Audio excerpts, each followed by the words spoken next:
Internal talent అంటే ఏంటి? మీలో ఒక వ్యక్తి ఉంటాడు, వాడికి అన్నీ తెలుసు. ఇక్కడ నేను అడిగే క్వశ్చన్లకి ఆన్సర్లు అన్నీ కూడా మీ అందరికీ తెలుసు, కానీ చెప్పాలంటే భయం, ఫీలియం, ఒక రకమైన ఫీలింగ్. నేను లేచి చెప్తే ఎవరైనా ఏమన్నా అనుకుంటారేమో అని ఒక ఫీలింగ్ ఉంటుంది. అవన్నీ కూడా ఇంటర్నల్ టాలెంట్స్ అనమాట. వాటిని ఓవర్కమ్ చేసుకొని మీరు బయటికి రావాలంటే బుక్స్ బాగా చదవాలి. ఎంతమంది అవుతారు బుక్స్ బాగా? ఏ బుక్స్? మీ క్లాస్ బుక్స్ బాగా? మీ క్లాస్ బుక్స్ ఎలాగో మీరు చదవాలి. మీరు వచ్చేది అందుకు బయట లైబ్రరీ బుక్స్, ఎవరైనా గొప్ప గొప్ప మహానుభావులు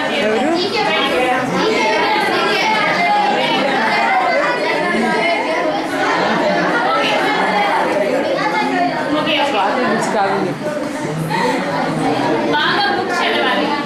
ఇంకా యోగా చేయాలి. యోగా ఎవరైనా చేస్తారు ఇక్కడ?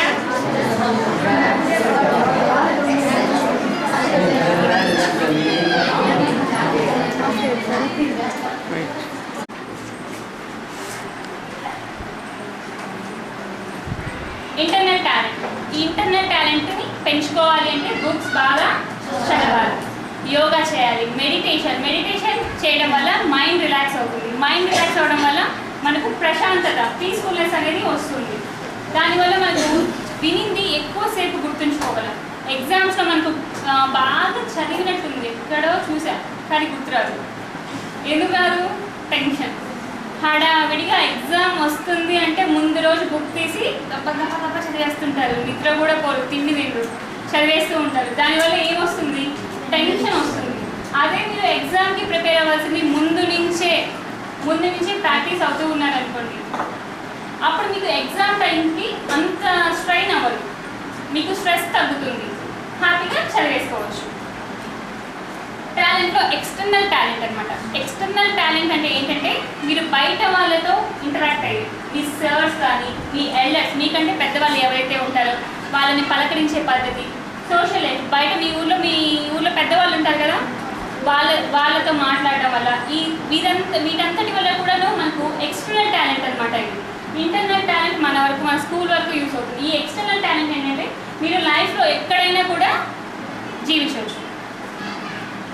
And third one, U for understanding. ఈ అండర్స్టాండింగ్ అనేది the most important thing is understanding. అర్థం చేసుకోవడం. ఎలా అర్థం చేసుకోవాలి? సార్ వాళ్ళు క్లాస్ చెప్తూ ఉంటారు. మీకు రోజుకి ఎన్ని క్లాసెస్? 8 క్లాసెస్. మార్నింగ్ నుంచి ఈవినింగ్ వరకు ఒక్కటే క్లాసెస్. ప్రతి క్లాసు మనకు ఉపయోగపడేది, ప్రతి క్లాస్ మనం వినాలి. ఎలా అర్థం చేసుకోవాలి వాటిని? ఈ అండర్స్టాండింగ్ కూడా 3 ways ఉందన్నమాట. Before the class, on the class, after the class.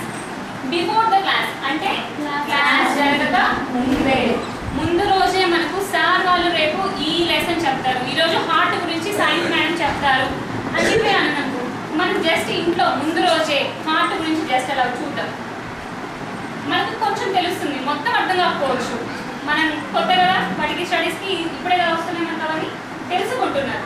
Just ముందు రోజే చూడడం వల్ల ఏంటంటే మీకు ఒక బ్రీఫ్ ఐడియా వస్తుంది, కొంచెం తెలుస్తుంది అసలు హార్ట్ అంటే ఏంటో ఇలా ఉంటుందా. రేపు మీకు క్లాస్కి రాగానే మేడం హార్ట్ గురించి చెప్తుంటే, నేను నిన్న ఈ పాయింట్స్ చూశాను, మేడం ఇవి చెప్తున్నారు, వీటికి ఇంకా ఎలాంగేషన్, ఇంకా దానికి సంబంధించి పూర్తి వివరాలు కూడా మీ మేడం చెప్తారు. అప్పుడు మనకి ఏంటంటే క్లియర్గా అర్థమవుతుంది. వినేటప్పుడు ఎలా వినాలి? వింటుంటారా అందరూ? బాగా వింటున్నారా నేను చెప్పేది అందరూ? ఓకే. వినేది ఇయర్ టు మైండ్.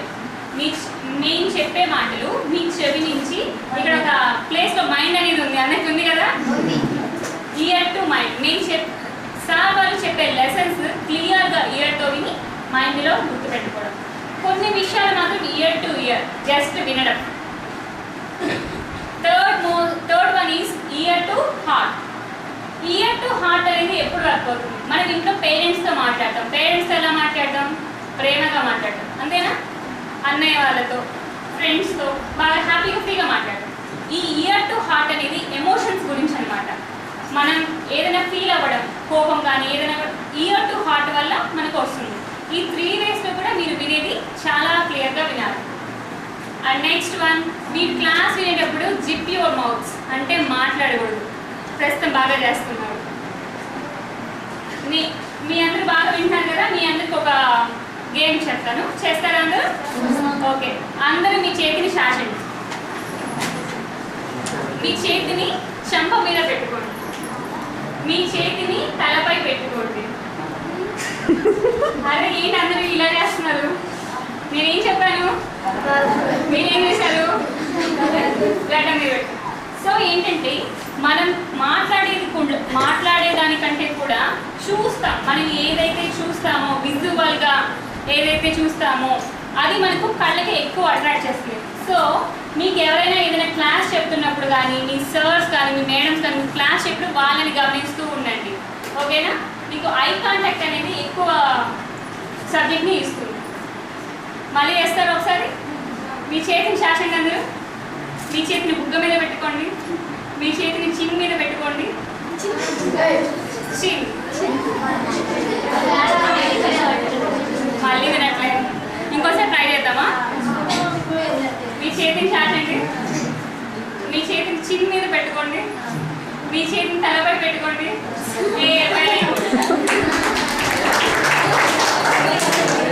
ఇప్పుడు బాగా వింటున్నారు.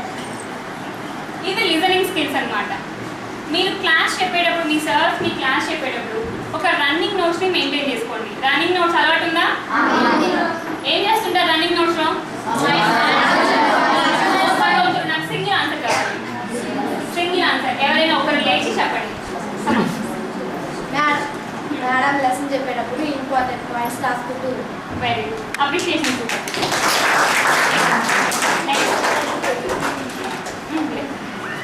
ఇంకా అంతేనా? ఇంపార్టెంట్ పాయింట్స్ నోట్ చేసుకుంటారు. ఇంకా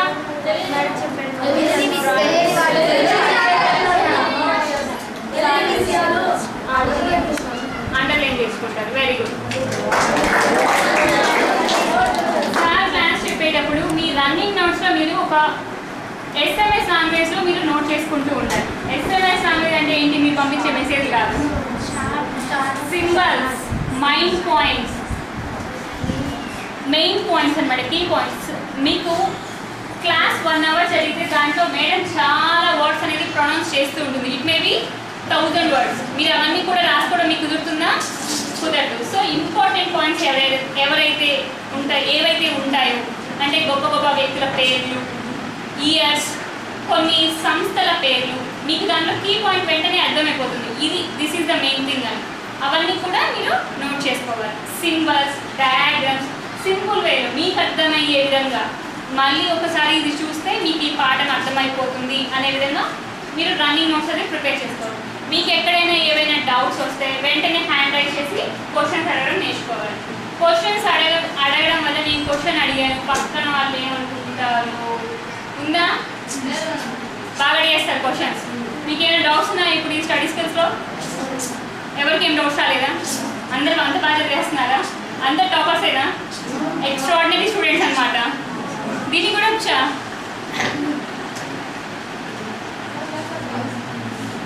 You for understand. D for depute. Depute means ఇవ్వటం, నియమించడం. Depute your time. Depute your time. And depute your concentration. Time depute చేసుకోవాలి. ఎలా నియమించుకోవాలి? మీకంటూ మీ లైఫ్లో మీ టైంని, మీ ఒక డే ఉంటుంది కదా, ఎన్ని అవర్స్ పర్ డేకి? 24 hours మీరు మీ టైంని ఎలా డివైడ్ చేసుకోవాలి? నువ్వు చెప్పున్నా? నువ్వే అని చూస్తున్నావు, బాగా వింటున్నావు క్లాస్. ఏం చెప్తున్నా?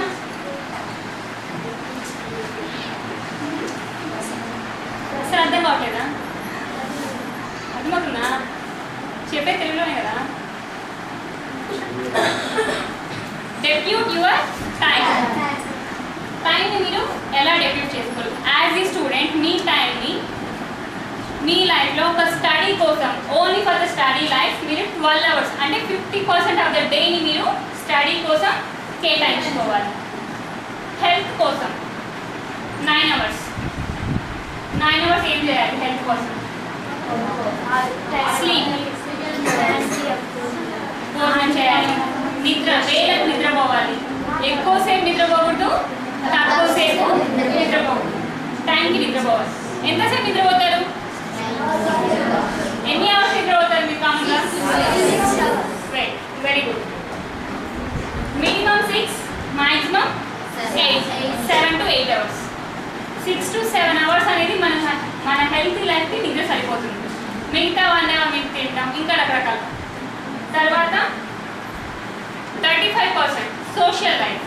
బయట ఆడుకోవడం, ఇంకా ఏదైనా కానీ మీకు ఇష్టమైనటువంటి యాక్టివిటీస్ చేయడం, ఇవన్నీ కూడా సోషల్ లైఫ్ కింద వస్తుంది. ఆ విధంగా మీరు టైంని షెడ్యూల్ చేసుకోవాలి. మీరు మార్నింగ్ ఎన్ని క్లాస్ డైలీ? 6కి ఏం చేస్తారు?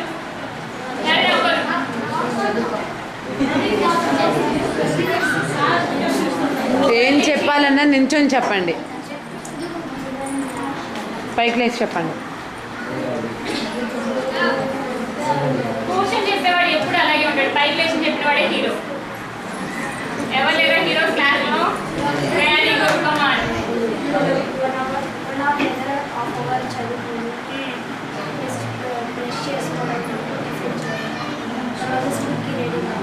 స్కూల్కి ఎన్నింటికి వస్తావు? 8:30. Very good. మీ పేరేంటి? Kalyan. Give a round of applause to Kalyan.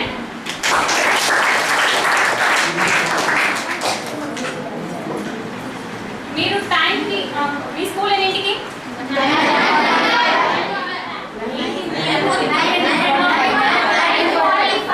9:45. Okay, ఎన్నింటికి వస్తారు? 8 వస్తారా? 8 నుంచి ఏం చేస్తారు నాన్న? గేమ్స్ ఆడతారా? ఇంకా హోంవర్క్ చేస్తారా? ఎవరైనా ఏం చేస్తుంటారు? మనం స్కూల్కి హరీబరీగా అప్పటికప్పుడు రాకుండా ఒక 10 to 15 minutes ముందు వస్తే సరిపోతుంది. మరీ ముందు వచ్చి ఇక్కడ ఆడుకోవాల్సిన పర్లేదు. మనం ఇంటి దగ్గర ఆడుకోలేమా? హోంవర్క్ చేసుకోలేమా? అన్ని స్కూల్కి వచ్చి చేయాల్సింది. మనకు ఇంటి దగ్గర ఉండాల్సిన టైం ఇంటి దగ్గర స్పెండ్ చేయాలి, ఇక్కడ స్కూల్లో స్పెండ్ చేయాల్సిన టైం స్కూల్లో చేయాలి. ఇక్కడ మార్నింగ్ 8 o'clock వచ్చి 1 hour హ్యాపీగా ఆడుకుంటే ఇంకా మనం క్లాస్ ఏమి వింటాం, బాగా అలసిపోయి ఉంటాం కదా. సో స్పోర్ట్స్ అనేవి ఈవినింగ్ టైంలో ఆడుకుంటే బెటర్. అండ్ లాస్ట్ వైగా ఈల్ అంటే ఒక పంట పండిస్తాం మనం, బాగా పంట పండుతుంది, లాస్ట్ మనకి ఏమొస్తుంది? డబ్బులు, ఆదాయం వస్తుంది. అదే ఇదనమాట. ఇవన్నీ చేయడం వల్ల మన రిజల్ట్స్ వస్తాయి. లాస్ట్లో ఎగ్జామ్స్ రాస్తాం, రిజల్ట్స్ వస్తాయి. ఆ రిజల్ట్ ఎలా ఉండాలి? ఫస్ట్ ర్యాంక్ కావాలి. దానికోసం మనం ఇవన్నీ 5 అన్ని చేస్తే ఈల్డ్ అనేది పర్ఫెక్ట్గా ఉంటుంది. Practice practice practice, daily practice చేయాలి. చాలా టెస్ట్ రాస్తూ ఉండాలి. పర్ఫెక్ట్గా ఉంటుంది. మీరు ఏదైనా సబ్జెక్ట్లో వీక్గా ఉన్నారనుకోండి, వీక్గా ఉన్నానని చెప్పి బాధపడతారు, దాన్ని ఒకసారి ట్రై చేయండి. మీ మేడం అడగండి. మీ మేడం కూడా కొంచెం ఏంటి ఇది కూడా రాదా అన్నట్టు ఎక్కించాను, పర్లేదు, మీకు ఫస్ట్ టైం కదా రాదు, ఒక అడుగు 1000 మైళ్ళైనా కూడా ఒక అడుగుతోనే స్టార్ట్ అవుతుంది. సో మీరు అసలు అడుగు వేయకపోతే 1000 miles ఏంటి 10 miles అయినా వెళ్ళగలుగుతారా? లేదు. మీరు ఎన్నిసార్లు ఎక్కువ ఫెయిల్యూర్ అయితే అంత సక్సెస్ పొజిషన్లో ఉంటారు. ఫెయిల్యూర్స్ అట ఫెయిల్యూర్ అయ్యామే అని బాధపడదు. ఫెయిల్యూర్స్ అవుతూ ఉన్నాయి. ఒక్కసారి ఫెయిల్యూర్ అయ్యాము అంటే దాని అర్థం మీరు ఓడిపోయారు అని కాదు. మనలో ఏదో ప్రాక్టీస్ కొంచెం తగ్గింది, ఇంకొంచెం నెక్స్ట్ డే డెవలప్ చేసుకుందాము. మళ్ళీ సెకండ్ టైం కూడా ఎగ్జామ్ అటెంప్ట్ చేశారు, మళ్ళీ ఫెయిల్ అయ్యారు అంటే అదే నేను మళ్ళీ ఫెయిల్యూర్ అయిపోయిందా, ఇంకా నాకు ఈ సబ్జెక్ట్ రాదు. అలా కాకుండా పాజిటివ్ వేలో అంటే నేను చేసిన ప్రాక్టీస్ నా ఎగ్జామ్కి సరిపోలేదు, నేను ఇంకా ఎక్కువ ప్రాక్టీస్ చేయాల్సింది అని చెప్పి థింక్ చేసి అలా చదువుకోవాలి. అలా చదువుకుంటూ వెళ్తే మాత్రమే ముందుకు వెళ్తాం. లేదు ఇది నాకు రాదు అని వదిలేసామా అంటే అది అక్కడే ఉంటుంది, మీరు అక్కడే ఉంటారు, ఇంక ఇక్కడే ఉంటారు, ఎక్కడికి వెళ్ళరు. మీరు అనుకున్నటువంటి పొజిషన్కి మీరు వెళ్ళలేరు అన్నమాట. మీ లైఫ్లో మీకు ఒక గోల్ పెట్టుకొని ఉండాలి. ఓకేనా? చదువుకునే టైంలో మీరు ప్రశాంతంగా చదువుకోవాలి. మీరు బాగా చదువుకుంటూ ఉన్నారు, మీ మమ్మీ వచ్చి సీరియల్ పెడుతుంది, మీకు ఏమవుతుంది? కాన్సన్ట్రేషన్ సీరియల్ మీద వెళ్తుంది ఆటోమేటిక్గా. కమాన్ నిన్న ఎక్కడి వరకు వెళ్ళాడు, ఈ రోజైనా రోడ్డు క్రాస్ అవుతాడా లేదా? అప్పటి వాడు మళ్ళీ నెక్స్ట్ వారం వచ్చి చూడు అక్కడే ఉంటాడు, వాడు రోడ్డు దగ్గరే, వాడు క్రాస్ అవ్వడు. సీరియల్స్ వాళ్ళు అంత ఇంట్రెస్టింగ్గా చూపిస్తూ ఉంటారు. అలాంటి సీరియల్స్ మనకు అవసరమా? మన స్టడీ ముఖ్యమా మనకి? సో మనం బాగా చదువుకోవాలన్నమాట. మనం చదువుకునేటప్పుడు ప్రశాంతంగా ఉంటుంది. రోజు ఒక ప్లేస్లో ఈ టైంలో నేను ఇంతవరకు చదువుకుంటాను. గంటలు చదువుకోకండి. మీకు చదువుకునే టైం తక్కువ టైం అయినా కానీ ఆ టైంని హ్యాపీగా చదువుకునేది మనకు ఎక్కుతుందా లేదా. నేను కూర్చొని ఉదయం నుంచి సాయంత్రం దాకా చదివాను రా, ఏమొచ్చింది? ఏం రాలేదు, సాయంత్రం మీకు వస్తుంది. అలా కాకుండా ఒక 1 hour చదివినా కూడా మనకు ఆ చదివేది అర్థం అవ్వాలి, మన బ్రెయిన్కి అర్థం అవ్వాలి. మళ్ళీ మనం తర్వాత చూసుకున్నా కూడా మనకు అది గుర్తు రావాలి. మనం క్లాస్లో రన్నింగ్ నోట్స్ అనేది రాసుకున్నాం కదా, ఇంటికి వెళ్ళిన తర్వాత ల్యాండ్స్ అలాన్స్ చేస్తారు, మన ఆటలు బాయ్స్ గర్ల్స్ చేస్తారు.